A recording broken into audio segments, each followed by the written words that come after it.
आप देख रहे हैं एसडीएम न्यूज़। मैं हूं रियाज अंसारी। इस वक्त मैं महाराष्ट्र के ऐतिहासिक शहर औरंगाबाद से बात कर रहा हूं और आज मेरा वीडियो बनाने का जो मकसद है वो हमारे औरंगाबाद शहर के नए मनपा आयुक्त जी श्रीकांत सर के नाम है। जब से सर आए हैं एक अच्छा डिसीजन ले रहे हैं। अभी हमने कल के समाचार पत्रों में पढ़ा है कि आपने बहुत कम समय में एक 500 फाइलों पे आपने हस्ताक्षर किए हैं। ऐसा बहुत कम देखने में आता है कि कोई कमिश्नर इतना फास्ट काम करता है, तो ये हमारे शहर के लिए, शहर के डेवलपमेंट के लिए बहुत अच्छी बात है। लगातार समाचार पत्रों के माध्यम से, सोशल मीडिया के माध्यम से हम देख रहे हैं कि औरंगाबाद के अंदर सिडको, हड़को, निराला बाज़ार, गुलमंडी, यहाँ जो है तो अतिक्रमण कार्रवाई चल रही है और कोर्ट के आदेश पे भी चल रही हैं। काफ़ी कोर्ट के हवाले भी आ रहे हैं। सारी बात है, ये बात सही है कि हमें कोर्ट के आदेशों का पालन करना चाहिए, क्योंकि आज कोर्ट का एक बड़ा महत्वपूर्ण स्थान है। सारी बात है, लोग कानून कायदे को मानते भी हैं। सारी बात है, लेकिन एक बतौर एक पत्रकार और पत्रकार के साथ एक नागरिक के तौर पर सर मैं आपके ध्यान में कुछ बात लाना चाहता हूं। और आप ही की नहीं, मैं समझता हूं कि तमाम महाराष्ट्र के जितने म्युनिसिपल कमिश्नर हैं, ये उनके नाम भी अगर सोच लिया जाए तो हम देखते हैं कि जब अतिक्रमण कार्रवाई होती है तो कई गरीब लोगों के आश्रय उजड़ जाते हैं, उनके कारोबार उजड़ जाते हैं। तो सवाल ये है कि जब अतिक्रमण होता है तो जब महानगर पालिका के जो एरिया वाइज अधिकारी होते हैं वो खामोश क्यों रहते हैं? वो ऊपर कार्रवाई क्यों नहीं करते हैं? वो उन्हें नोटिस क्यों नहीं देते हैं? आखिर क्या कारण है कि कोई 10 साल, 15 साल, 20 साल का, जैसा समाचार पत्रों में आता है पढ़ने को, कि 15 साल से अतिक्रमण करे। सारी बात है, तो सवाल ये इतने सालों से जो बड़े बड़े अधिकारी वहाँ घूमते हैं, अलग अलग कारण से जाते हैं, जायज़ा लेते रहते हैं, तो उनके ध्यान में उस वक्त बात क्यों नहीं आती? जब कोई व्यक्ति जब रोड पे कारोबार जमा लेता है, एक टपरी सजा लेता है, टपरी के अंदर सामान है, फर्नीचर है, जो भी उसका फ्रिज है, तो कुल मिला के वो कहीं ना कहीं कम से कम 1 लाख से 3 लाख का जो है तो उसका एस्टिमेट तैयार होता है। बेचारा बड़ी मेहनत से कर्जा लेकर। ऐसे भी देखने में आता है कि बहुत से लोग अपने जो उनके जो परिवार के जो महिला होती है, उनकी धर्मपत्नी होती है, कुछ सोना चांदी बेचकर या कुछ घर गिरवी रखकर या इंटरेस्ट से पैसा लेकर या किसी प्रकार से लोन लेकर कारोबार शुरू करते हैं। तो सवाल ये है कि जो लोग मेहनत से कमा रहे हैं, लोग जो तो कारोबार कर रहे हैं, ठीक है अतिक्रमण है, लेकिन सवाल ये है कि इनको बैठने दिया कौन? ये सबसे बड़ा सवाल है। तो मेरा आपसे सवाल है कि ऐसा कानून बनाने की जरूरत है।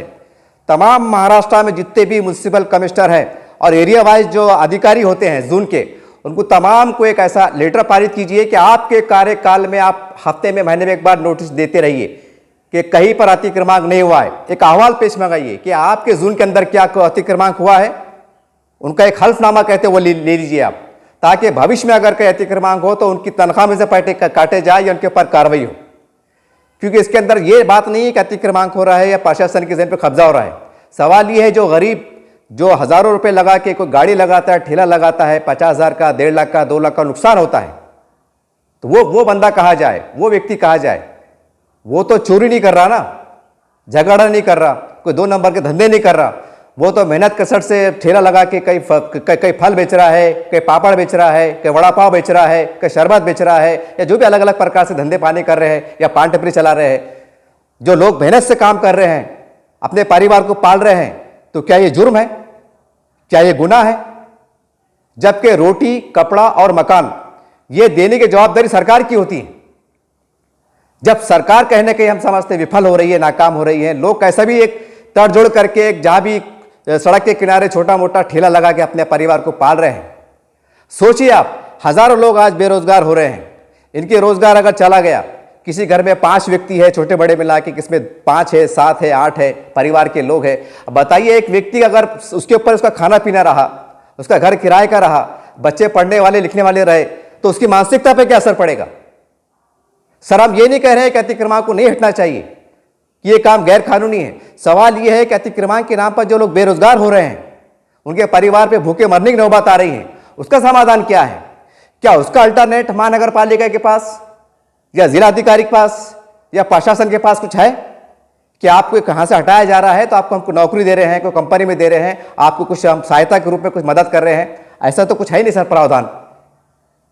जब सरकार को रोजगार देने में इतनी तकलीफ का सामना करना पड़ रहा है और कहीं ना कहीं हम समझते हैं कि हमारे नागरिक जो समझदार है, जो रोड पे जो तो बर्तन दुकान के लगा रहे हैं, चप्पल बेच रहे हैं, पप्पड़ बेच रहे हैं, टमाटर बेच रहे हैं, जो भी बेच के अपने आप को संभालने का प्रयास कर रहे हैं, सरकार पे प्रशासन पे बोझ नहीं बन रहे हैं, तो फिर सवाल यह है ऐसे लोगों की हमें तो कदर करना चाहिए, ऐसे लोगों को हमको सहायता देना चाहिए। तो ऐसा कानून बनाने की जरूरत है सर। बतौर नागरिक तौर पर मेरी आपसे रिक्वेस्ट है, ऐसा कानून बनाया जाए पूरे महाराष्ट्र में। बस सरकार से भी मेरा अनुरोध है कि ऐसा कानून बनाया जाए कि अपने अपने जुर्म में, कोई कमिश्नर का 3 साल का कार्यकाल रहता है तो एक ऐसा कानून बने कि वो तमाम संबंधित अधिकारियों को आदेश दे कि मेरे 3 साल के अंदर कोई अतिक्रमण होना नहीं चाहिए। अगर होगा तो उसके ऊपर एक कड़ी से कड़ी कार्रवाई की जाएगी। अगर ऐसा आप कानून पास करते हैं तो यकीन मानिए एक भी अतिक्रमण हो नहीं सकता। मेरा दावा है, मेरा विश्वास है। जब आप ऐसे लापरवाही के काम होंगे, अनदेखी के काम होंगे तो अतिक्रमण होंगे सर। अभी मैंने समाचार पत्रों में हमारे जी श्रीकांत सर का, मैंने जो हमारे महानगर पालिका के नए आयुक्त है, उनका एक बयान पढ़ा और उनका बयान पढ़ने के बाद मुझे बहुत अच्छा लगा कि सर ने कहा है कि कुछ ऐसे रास्ते तलाश किए जाए जिससे महानगर पालिका की आमदनी बढ़े, हमारा शहर का विकास हो, हमारा शहर स्मार्ट बने। उन्होंने कई संबंधित अधिकारी को दिशा निर्देश जारी किए हैं कि अल्टरनेट ढूंढिए आप कि हम शहर के विकास के लिए, आमदनी बढ़ाने के लिए क्या कर सकते हैं। सर आज से 3-4 साल पहले कोरोना काल के अंदर जब हमारे मानपा आयुक्त आस्तिक कुमार पांडे हुआ साहब करते थे, जो आज जिलाधिकारी हैं, उनके कार्यकाल के अंदर 14,500 फुटपाथ के लोगों का सर्वे हुआ था। बाकायदा उनको लेटर दिया गया था फुटपाथ फेरी वाला समिति के नाम से। 14,500 वो कुछ कोरोना काल की वजह से बाद में रुक गया था। अगर ईमानदारी सर्वे किया जाए तो ये संख्या 1 लाख के ऊपर जाती है पूरे शहर के अंदर, जिसके अंदर 50 कारोबार है। मौज वाला है, फेरी वाला है, तरकारी वाला है, चप्पल बेचने वाला है, पान टपरी वाला है, भाजी पाव बेचने वाला है, वड़ा पाव बेचने वाला है, ऐसे कई अलग अलग प्रकार के कारोबार है। सबको अगर जोड़ लिया जाए तो एक संख्या 1 लाख के आसपास होती है। और औरंगाबाद शहर में अगर हम बारीकी से जायजा ले सर, उसका निरीक्षण करें तो कई ऐसी महानगर पालिका खाली पड़ी हुई है और लोग किराया देने को तैयार है सर। महानगर पालिका को किराया देने को तैयार है। वो कह रहे हैं कि हमें एक लेटर दीजिए, एक बिल्ला दीजिए, एक हमको लाइसेंस दीजिए और हमको एक मार्किंग करके दीजिए कि आपको इसके आगे बढ़ना नहीं है। हम साल के जो भी होते हैं 1,500 2,000 जो भी नियम अनुसार हम देने के लिए तैयार है। अब अंदाजा लगाइए सर, मेरा दावा है क्योंकि मैं संगठन से जुड़ा हुआ हूँ, जो फ्री वाला समिति के जो लोग होते हैं संगठन से मैं जुड़ा हुआ हूँ, उनके साथ मिलकर मैं काम भी करता हूँ समाज सेवक के रूप में। 1 लाख लोगों को अगर आप लाइसेंस देते हैं, उनसे साल के आप जो भी 1,500 2,000 जो भी एरिया वाइज के हिसाब से और रोड के वेल्यूएशन हिसाब से अगर भाड़ा लेते हैं तो सालाना करोड़ों रुपए की आमदनी हो सकती है और महानगर पालिका को फायदा हो सकता है। तो सवाल ये, जब इसके फायदे की बात है तो इस पर काम होता क्यों नहीं है? ये मैं नहीं कह रहा हूं सर, ये लोगों में चर्चा है। लोग कह रहे हैं कि महानगर पालिका जगह खाली पड़ी हुई है, हम किराया भाड़ा भरने के लिए तैयार है। महानगर पालिका को चाहिए कि हमको जगह एक्वायर करके दे। और कई सड़क के किनारे ऐसी जगह है जहां पर ट्रैफिक का कोई मसला नहीं है, मगर शर्त है कि उस कमेटी के अंदर ऐसे लोग, सुलझे हुए लोग हो जो बारीकी से हालात को, समस्या को समझ सके। आजकल होता है क्या सर कि जो अधिकारी आते हैं उनको समझता नहीं है, बस दूर से देख लेते हैं ये हो रहा, वो हो रहा, वो हो रहा, उसके अंदर कुछ समझ में नहीं आता। फैसले ज्यादातर गलत हो जाते हैं, जिसकी वजह से गरीब जनता जो कारोबार करने वाली, व्यवसाय करने वाली है और प्रशासन के बीच जो है तो मतभेद उभर के आते हैं, एक नाराजगी का माहौल पाया जाता है। जब करोड़ों की आपको आमदनी हो सकती है तो फिर आप उसका लाभ ले रहे क्यों नहीं? ये सवाल उभर के आ रहा है, जबकि लोग देने को बैठे हुए हैं। लोग आपको सालाना उसका जो कर है, भाड़ा है, वो देने के लिए तैयार है, तो आप दे रहे क्यों नहीं है? अब ये एक उदाहरण के तौर पर अभी हम देख रहे थे अतिक्रमण, कोई 10 साल से बैठा हुआ था, कोई 15 साल से था, कोई 5 साल से था, जो भी सुनने में आ रहा है, देखने में आ रहा है, और लोग बैठे हुए। अब सवाल ये है, अगर थोड़ी देर के वास्ते अगर उनको महानगर पालिका से अगर परमिशन मिल जाती कि भाई ठीक है आप बैठिए, लेकिन आपको महीने का, साल का तक देना पड़ेगा, तो जो 10 साल से बैठे हुए हैं तो उनको, आपको महानगर पालिका को कितना फायदा होता था। आज आपने उनको फ्री में बैठने का मौका दिया, थोड़ी अनदेखी की। हम ये नहीं कह रहे कि गलत काम हुआ, ठीक है 10 साल कहने के उनके परिवार की सहायता हुई, ये भी कड़वा सच है, लेकिन आप अगर लीगलाइज उनको बोलते थे कि आप ये लाइसेंस लीजिए और जब हमें रोड की जरूरत पड़ेगी तो आपको 30 दिन के भीतर हटाना पड़ेगा और आपको इतना भाड़ा पड़ेगा। तो जो हजारों लोग, सैकड़ों लोग जो शहर में बैठे हुए, तो महानगर पालिका को अब तक करोड़ों रुपए की आमदनी हो गई होती।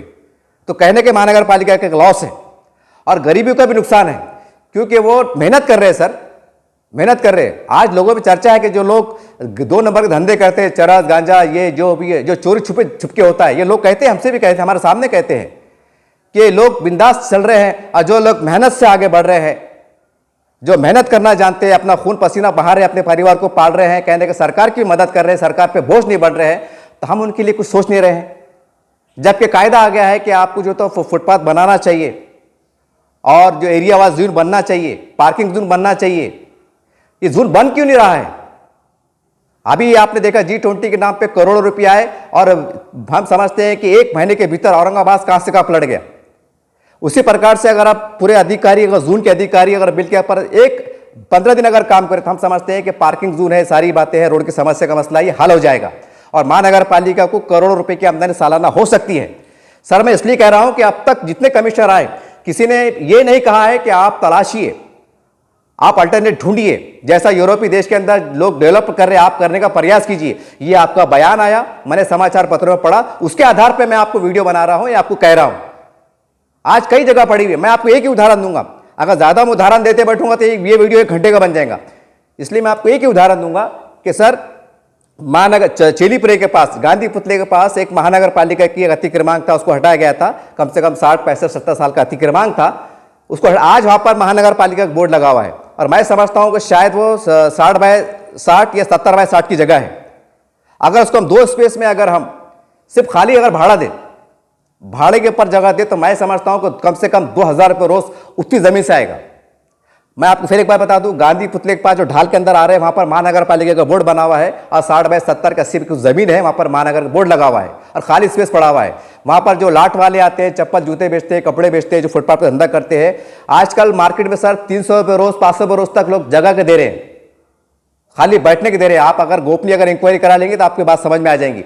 जब एक जगह का भाड़ा हमें 2000 रुपये मिल सकता है, महीने का 60,000 मिल सकते हैं, तो अंदाजा लगाइए महानगर पालिका के पूरे शहर में ऐसी कितनी जमीन पड़ी हुई है।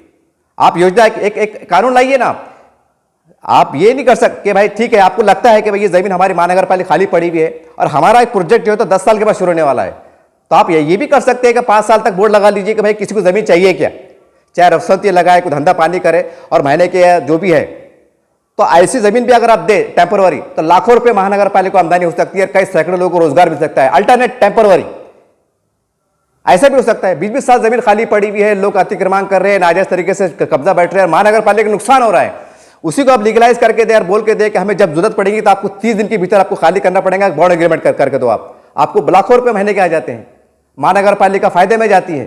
तो हम अपने हाथ से नुकसान क्यों करके ले रहे हैं, जबकि जनता देने को बैठी है। तो जनता भी सोचती है जब हम लीगलाइज कर रहे हैं, कानून से जा रहे हैं, तो हमें परमिशन नहीं मिल रही है, तो चोरी छिपा जो भी है जैसा ही प्रकाश चलता है ले दे के काम हो जाता है, गैर कानूनी कब्जे हो जाते हैं, तो इसमें जनता क्या कसूर। मैं कुछ गैर कानूनी काम की तरफदारी नहीं कर रहा हूं, लेकिन सवाल उभर के आ रहा है। मेरी सर से रिक्वेस्ट है कि जो मैंने आपका विचार पढ़ा, जो आपकी सोच को पढ़ा अखबार के जरिए से, मुझे अच्छा लगा। मुझे उम्मीद है कि सर इसके ऊपर आप तत्काल, जैसा पुणे के अंदर हमारा काम चल रहा है, वहां का जो फुटपाथ पे लोग बैठे, पूरा महानगर पालिका कॉर्पोरेशन को महीने साल के करोड़ों रुपए की आमदनी, वो पैटर्न भी हम इस्तेमाल कर सकते हैं। मेरा एक ये वीडियो बनाने का एक ही मकसद है कि आज हजारों की संख्या में लोग फुटपाथ पर धंधा पानी कर रहे हैं, अगर हम उस पर कार्रवाई करते अगर हम करेंगे सर, तो हजारों की संख्या में लोग बेरोजगार होंगे और क्राइम बढ़ेगा, जुर्म बढ़ेगा। सवाल यह है जो अपने परिवार को पालेंगे कैसे, आपने गठसी हटा दिया, पालेंगे कैसे, कहां जाएंगे। और आजकल आप देख रहे हैं महंगाई का दौर है, गिरानी का दौर चल रहा है, कई कंपनियां बंद हो रही है, सारे मसले चढ़े हैं, बिजनेस की प्रॉब्लम चढ़े हैं, देश की हालत क्या है। तो कम से कम जो लोग अपने आप को टूटे फूटे तौर से संभालने का प्रयास कर रहे हैं, तो आप भी मध्यस्थता के तौर पर कोई ऐसा अल्टरनेट लाइए ताकि कानून का भी वर्चस्व रहे, महानगर पालिका की जमीन का नाजायज कब्जा भी ना हो सके और महानगर पालिका को महीने के सालाना करोड़ रुपए की आमदनी हो सके। और यह हो सकता है सर, क्योंकि मैं ऐसे संगठनों से जुड़ा हुआ हूं, मैं दावा करता हूं अगर आप मुझे मीटिंग में बुलाइए, मैं आपको बताता हूं, आपके अधिकारियों को मैं चलने को तैयार हूं कि यह जमीन खाली पड़ी हुई है, आपको लाखों की आमदनी हो सकती है। यह मेरा विश्वास है, मेरा दावा है, क्योंकि मैं झूम के काम करता हूं, ऐसे संगठन से जुड़ा हुआ हूं। तो उम्मीद करते हैं कि महानगर पालिका अपनी आमदनी बढ़ाने के लिए और महानगर पालिका के माध्यम से आप हजारों लोगों को रोजगार देने का माध्यम बन सकते हैं। ये कड़वा सच है। तो उम्मीद करते हैं जितने भी अधिकारी और खासकर नेता लोग भी कहता हूं कि साहब महानगर पालिका, आप भी तो नेता हैं, तमाम पार्टी के नेता हैं, आप भी दावे करते हैं कि हम रोजगार देंगे, लोन दिलाएंगे, बड़ी बड़ी बातें करते हैं, कि आपका कल काम नहीं करती क्या? सेंट्रल गवर्नमेंट के जीआर आ रहे हैं, स्टेट गवर्नमेंट के जीआर आ रहे हैं, फ्री वाला समिति का बाकायदा एक जीआर बना हुआ है, कायदा बना हुआ, उसका पढ़िए आप, क्योंकि आप नेता है, आपके ऑफिसों में कई लोग बैठे पीए बैठे रहते हैं। क्या हमसे काम लीजिए ना कि गवर्नमेंट की, सेंट्रल गवर्नमेंट की क्या स्कीम आई है, स्टेट गवर्नमेंट की स्कीम क्या आई है, इसको इंप्लीमेंट कीजिए, ये आपकी जवाबदारी है। आपके ऑफिस होते हैं, आपको पीए मिलते हैं, आपको खर्चा मिलता है, आपको भत्ता मिलता है। अगर आप नहीं करेंगे, हम जैसे लोगों ने क्या करना चाहिए? फिर भी हम एक मानवता के आधार पर, एक सामाजिक सेवा के आधार पर हम कह रहे हैं, तो सरकार तो आपको फंड भी देती है, तो आप आगे क्यों नहीं बढ़ते हैं? आपके अंदर हो सकता है छोटी मोटी बात हो सकती है, एक गाड़ी वाले को लाइसेंस मिल जाएगा, क्या हो जाएगा, नहीं, एक गाड़ी वालों को लाइसेंस मिलता है, 7 परिवार लोग रहते हैं, उसमें उसके बच्चे को पढ़ाता है, लिखाता है, बेटे की शादी करता है, बेटी की शादी करता है, एक समाज में सम्मान से जीता है। ये छोटी मोटी बात नहीं है। जो लोग बंगले में रहते हैं, एसी में रहते हैं, कारों में रहते हैं, शायद आपको एहसास नहीं है, किसी भूख का एहसास नहीं है, किसी परेशानी का एहसास नहीं है, किसी घर में अगर चूल्हा बंद हो जाए आपको एहसास नहीं है, क्योंकि आप सोने के चम्मच से जो बिरयानी खाते हैं। ये कड़वा सच है। तो आपको आगे आना पड़ेगा।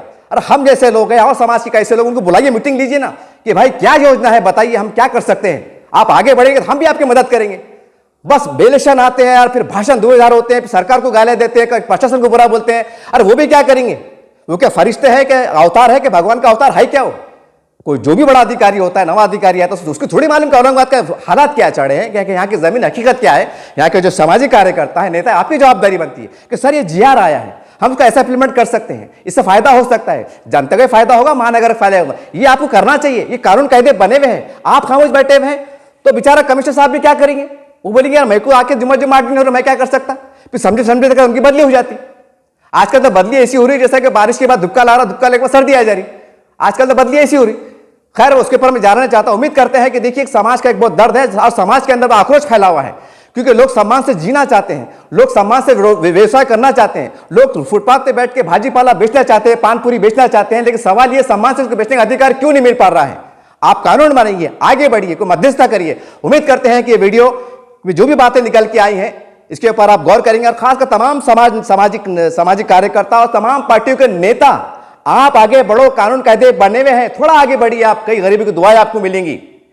इलेक्शन में आपको ज्यादा मेहनत करने की जरूरत नहीं पड़ेगी, वो लोग दुआएं देंगे और आपके हक में फ्री में वोट करेंगे। वरना याद रखिए आज जनता होशियार हो गई है, यूं भी मर रहे त्यों भी मर रहे, बख्शने के मूड में नहीं है। तो उम्मीद करते हैं कि आप जागेंगे और अच्छा करने की आप कोशिश करेंगे।